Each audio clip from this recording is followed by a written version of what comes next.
안녕하세요. 감동시작입니다. 저희는 해외 커뮤니티 레딧과 감동시작 공식 이메일로 제보받은 실제 사연을 바탕으로 재구성한 스토리를 전달해 드립니다. 구독과 좋아요, 알림 설정은 영상 제작에 큰 힘이 됩니다. 영상 수익은 독거노인 및 불우이웃에게 전액 기부되니 끝까지 시청 부탁드립니다. 모두와 함께 공유하도록 할게요.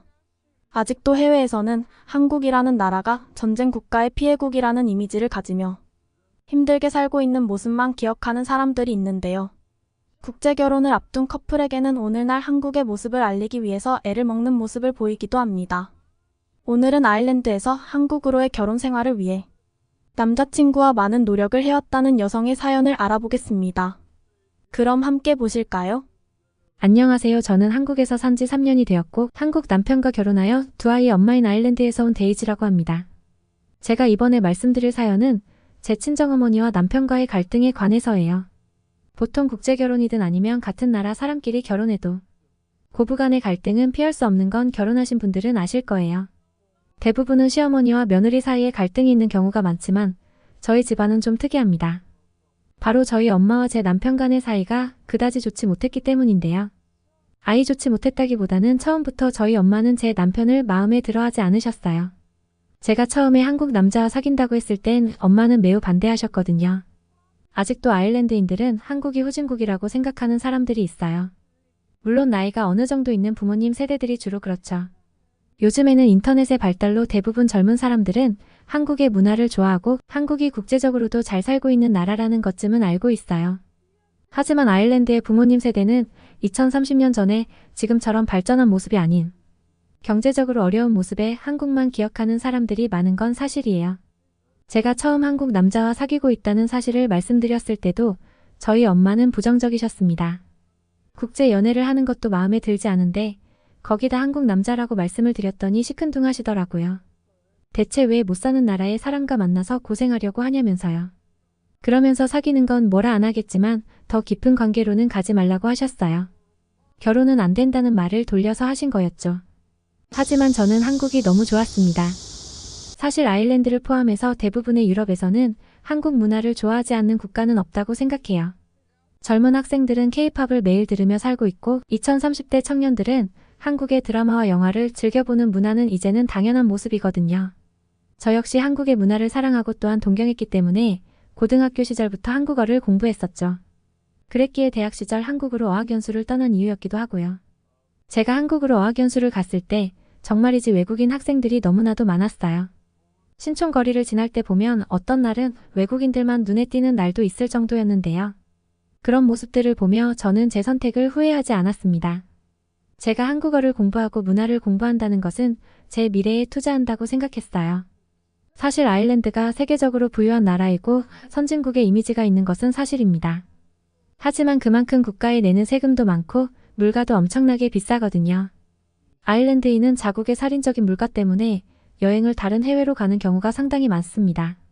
저 역시 아일랜드를 떠나 한국에서 살면서 한국에서의 용돈 지출이 훨씬 적었어요.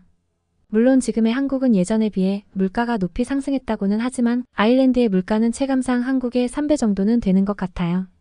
그렇기 때문에 아일랜드에서 급여가 높더라도 저축하는 것은 너무나도 힘든 일이죠. 저는 한국에서 지내며 아일랜드보다 한국에서의 삶이 더 좋다는 생각이 매일같이 들었습니다.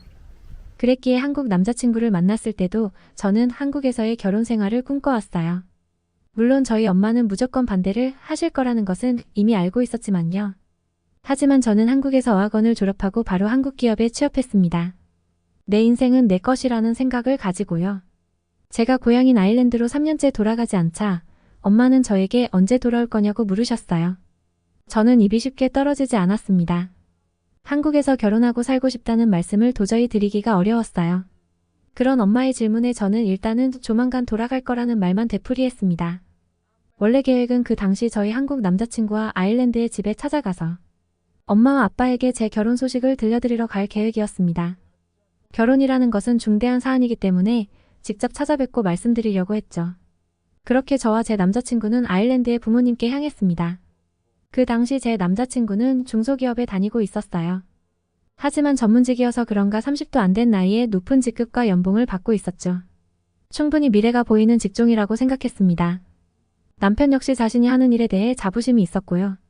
그렇게 자기가 하는 일에 몰두하여 미래를 그려나가는 남자친구의 모습에 반했던 것 같아요.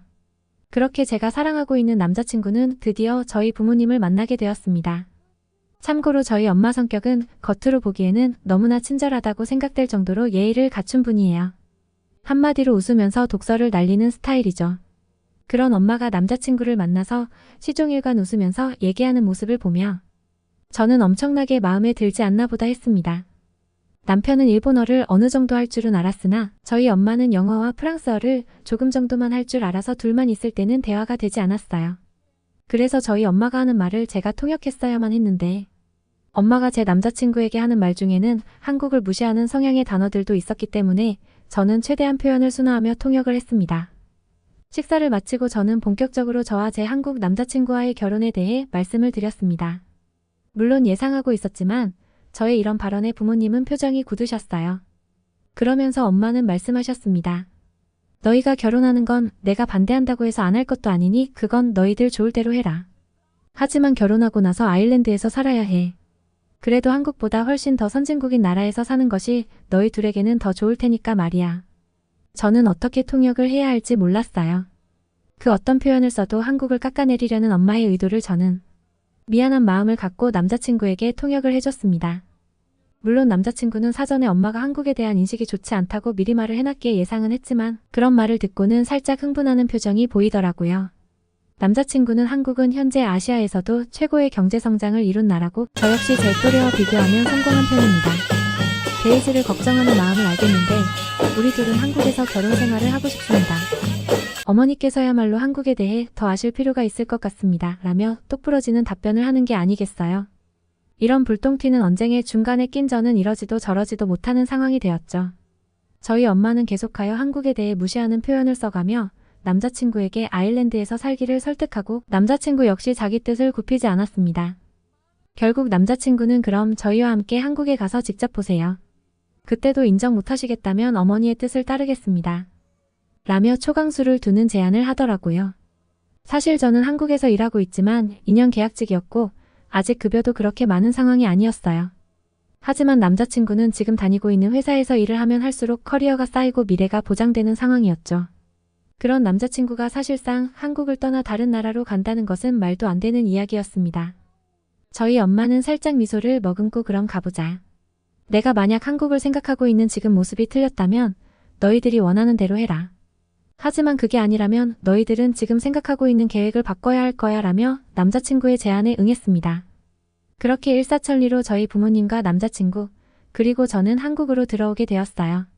남편이 사는 자택의 근처에 저희 부모님의 호텔 숙소를 잡아드리고 그렇게 한국을 알아보려는 저희 부모님의 여정은 시작이 되었습니다. 서울에 처음 도착한 엄마는 아일랜드에서 써오던 근시용 안경을 깜빡하고 가져오지 않았다고 했어요. 당장 서울을 돌아다녀야 하는데 사물이 제대로 보이지 않으니 걱정이었죠. 남자친구는 곧바로 근처의 안경원의 엄마를 모시고 갔습니다. 안경원에 도착하자마자 시력 검사를 하고 원하는 테를 고르며 안경원 사장님이 잠시 기다리라는 말과 함께 우리는 의자에 앉아서 잠시 기다렸습니다. 엄마는 한국은 안경 맞추는데 얼마나 드느냐고 물으시는 거예요. 그러자 남자친구는 아까 보신 테로 맞추면 한 10만 원이면 살 수 있다고 하네요 라고 하니까 엄마의 얼굴은 당황하는 기색이 역력했습니다. 새 안경을 10만 원에 살 수 있다고 한 게 큰 충격이었나 봐요. 사실 아일랜드에서는 인건비가 매우 비쌉니다. 사람의 노동이 들어가는 업무는 모두 다 비싸다고 생각하면 되는데요. 이번에 방문한 안경원 같은 경우도 만약 아일랜드에서였다면 시력 검사, 안경알 2개, 폐, 그리고 가공하는 단계까지 모두 인력으로 처리하는 부분이라. 새 안경을 받고 계산하려고 보면 150만 원 이상 나오는 경우도 흔하기도 해요. 물론 이 비용도 많이 비싼 건 아니에요. 심지어 아일랜드 젊은이들은 아일랜드에서 안경 맞추는 돈으로 한국에 가서 여행하고 새 안경을 맞추고 와도 돈이 남을 거야 라는 우스갯소리를 하기도 합니다. 그렇게 한국에 대한 첫 경험을 하고 난 엄마는 약간 놀라신 듯 했어요. 새 안경을 막상 써보니 아일랜드에서 썼던 안경과 비교해 디자인, 품질 등 큰 차이가 없었고 심지어 더 견고하기까지 했으니까요. 안경원을 나와 우리는 식사를 하러 괜찮은 음식점을 찾으러 돌아다녔습니다. 엄마는 번화가를 걸으며 화려한 간판들을 보고 대체 여기는 뭔데 이렇게 많은 식당이 있는 거야 라고 물으셨어요. 저는 원래 한국에는 다양한 메뉴가 있고 먹는 것 또한 한국인에게는 큰 즐거움이라고 말씀드렸습니다. 아일랜드에서는 음식의 메뉴들이 참 단순한 편이에요. 치즈, 감자, 빵, 고기, 샐러드 대부분 이 정도에서 식사가 끝나는 편이 많습니다. 저 역시 한국에 와서 살이 조금 쪘어요. 대부분의 외국인은 한국에 방문하고 나서 살이 찐 경험을 했다고 해요. 세계의 다양한 음식을 판매하는 식당들이 많고 한식 자체로도 맛있으니 한국에 온 외국인들이 살이 찌지 않는 게 이상할 지경이었죠. 그렇게 첫날을 보내고 저와 저희 부모님은 숙소로 향했습니다. 엄마는 저에게 이상하게 한국에 와서 평소에 달고 살던 기침을 안 하는 것 같다라고 하셨는데요. 생각해보니 한국에 도착해서 담배 냄새를 거의 맡지 않아서 그런가 싶었습니다. 아일랜드는 아직도 공공장소에서 흡연이 가능한 나라예요. 심지어 마약에 대한 접근성도 쉬운 편이죠. 대마로 만든 음료수가 있을 정도니 길거리를 돌아다니면 여기저기 뿜어져 나오는 담배 연기로 인해 저희 엄마는 기관지가 좋지 않았거든요. 그런데 서울에 도착한 지 단 하루 만에 기침을 안 하시게 된 거였죠. 그렇게 저에게 표현만 안 했을 뿐이지 엄마는 숙소에 도착해서도 많은 고민에 빠진 모습이 보였습니다. 둘째 날이 되어서도 우리 가족은 서울을 돌아다니며 그동안 엄마가 가지고 있었던 한국의 부정적인 인식을 바로 잡아드렸어요. 아일랜드에서는 아까 말씀드린 대로 사람의 노동력이 들어가는 서비스는 모두 비싼데요. 예를 들어 아일랜드 미용실에서 남성 헤어컷 가격은 약 5만 원 정도입니다. 기본적인 헤어컷 말이에요. 한국도 물론 다른 아시아에 비하면 물가가 싼 나라는 아니죠. 하지만 만약 비슷한 월급을 받고 아일랜드와 한국 두 나라에서의 삶을 비교한다면 저는 한국에서의 삶을 살고 싶다고 말씀드리기도 했어요. 저는 엄마에게 한국은 이제 엄마가 예전부터 생각해왔던 못 사는 나라가 아니에요. 저는 오히려 삶에 대한 만족도가 한국에서 사는 게 더 큰걸요. 아일랜드 사람들은 감정에 솔직하고 직설적인 편이에요.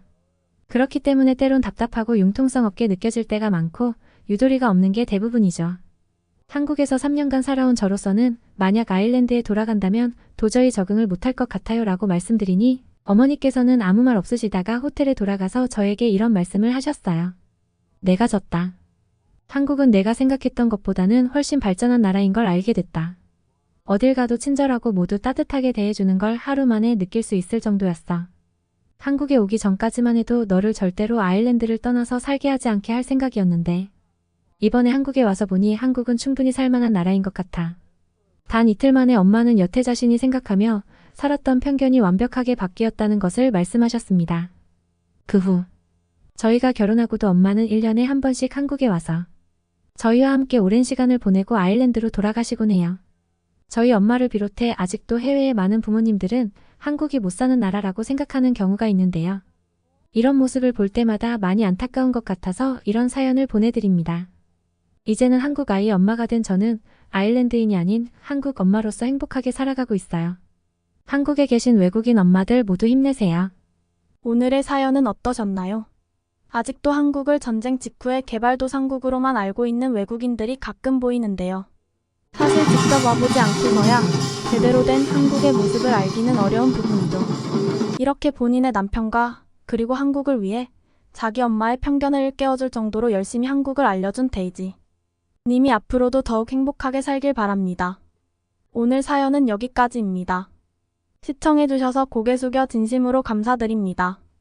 저희 감동시작은 실제 사연 제보를 받고 있습니다. 채택되신 분께는 선물도 드리고 있습니다. 저희의 사연이 여러분의 하루에 작은 힘이 될 수 있었으면 좋겠습니다. 지금까지 특별한 한국의 이야기를 전해드리는 감동시작이었습니다. 구독과 좋아요를 눌러주시면 영상 제작에 큰 힘이 됩니다. 감동적인 사연을 주변 사람들에게 공유하고 함께 이야기 나눠보세요. 끝까지 시청해주셔서 감사합니다. 더욱더 좋은 영상으로 찾아뵙겠습니다.